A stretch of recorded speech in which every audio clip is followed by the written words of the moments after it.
For today's video nga guys, samahan nyo nga kami dito mag road trip at mag food trip. Konting road trip nga lang pala kasi mag-LRT pala kami.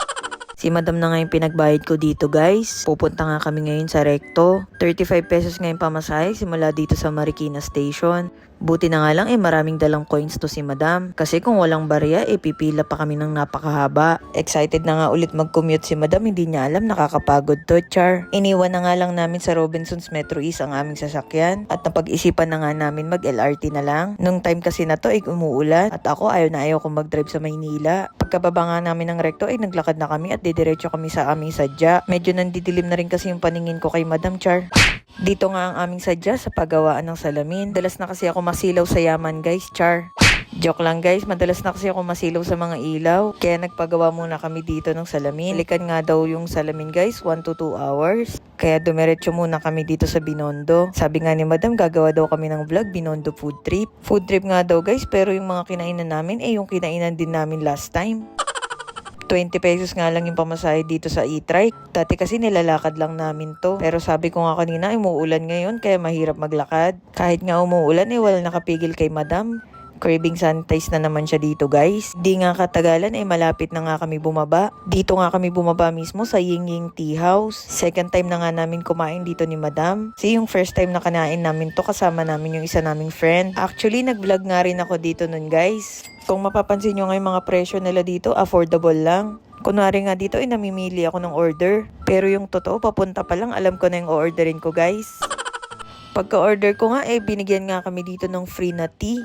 Pero tikman nga natin guys, anong lasa nitong tea. Sabi ko nga kay madam, mauna na siyang tumikim. Noong time kasi na to, napakalamig kaya tinikman namin. Pagkaamoy niya nga lang daw, meron daw kalasa. Natawa na nga daw agad siya guys, kasi meron kami natikman ng ganito sa Hong Kong.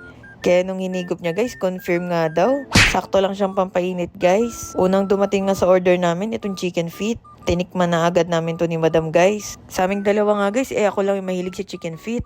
Pero this one, nagustuhan daw ni madam. Maya-maya nga lang, dumating na rin itong mga order namin. Meron nga kami yung in-order dito na kawali at asado. At hindi mawawala yung wonton na gustong-gusto ni madam. Nag-order nga rin si madam dito ng milk tea. Sobrang sarap nga nung kain namin dito guys. At sobrang dami rin naming na take out. Parang takaw tingin lang kaming dalawa. Pero sobrang sarap ng mga pagkain nila dito at affordable. Pagka take out nga namin guys, naglakad na nga kami dito papunta sa Ongping Street para matagtag naman yung kinain namin. Nag-uusap na naman nga kami dito at wala na naman kaming mabibili kasi busog pa kami. Lagi kasi namin inuuna magkanin guys. Meron nga kami dito nakita, akala ko totoong tao siya. Pagkalapit ko tawa kami ng tawa kasi hindi pala totoo. Ang bilis ko talaga maniwala guys, char. Bumili nga lang kami dito ni madam ng egg tart. Egg tart pa tawag dito. 50 pesos nga ito guys, pero masarap siya. Hindi siya ganun katamis. Tumatanda na yarn, ay nang matamis. Na-enjoy nga namin yung egg tart dito guys, pero busog pa talaga kami. Sabi nga ni madam, mag-take out na lang kami nung binibili naming siopaw dito. Dito nga lang yan sa Shanghai Fried Siopaw. 35 pesos nga ito guys at meron nga siyang dalawang flavor. Si madam na nga lang ang pinabili ko dito guys kasi umuulan talaga. Katibi nga lang siya nung lingnam guys. Tikman na nga namin yung lingnam at mas gusto nga namin yung Shanghai Fried Siopaw. Nung pabalik na nga kami, meron pa kaming nadaanan dito na dried pusit. Kanina pa pala ito hinahanap ni madam, hindi man lang siya nagsabi. Hindi na nga ako kumain dito guys kasi baka maasid ako sa suka. Pero ayun si madam, sarap ng kain niya. 10 pesos nga lang pala isa yan. After nga trip ni madam dito, punta daw kami dito sa Bistro. Kaya lumabas nga muna kami dito sa Ongping Street at naglakad ng kaunti. Gustong gusto ko nga yung interior nila dito guys, sobrang ganda. Bumagay nga yung color orange sa pinaka-interior niya. Nag-order nga lang kami dito ng horchata at hindi ko in-expect yung lasa, napakasarap, quality.